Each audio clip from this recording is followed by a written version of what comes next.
আহ, এখন একটা মজাদার বাক্য আপনাদের সামনে নিয়ে হাজির হয়েছি। খুব মজাদার বাক্য, খুবই মজাদার বাক্য।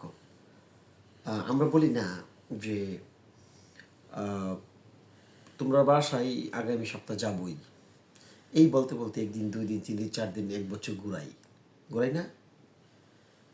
তখন আমার ওই লোকটা যদি খুব প্রিয় হয় তাহলে কিন্তু বলবে, আজকার কোনো কিন্তু মিন্তু নাই, যাইতে হইব। কি হইব? যাইতে হইব। ইংলিশটা কি? আজ আর কিন্তু টিন্তু নাই। ইংলিশটা কি? বাট মি, মানে বাট আর কি, বাট মি নো বাটস। আগের বাটটার সাথে পরে এস লাগিয়ে দিবেন। বাট মি নো, মানে NO, নো বার্স। তাহলে কি বল? বাট মি নো বার্স মানে কি? আর কোনো যদি কিন্তু নাই, কিন্তু মিন্তু নাই। কথা ক্লিয়ার? চলুন সামনে যাই।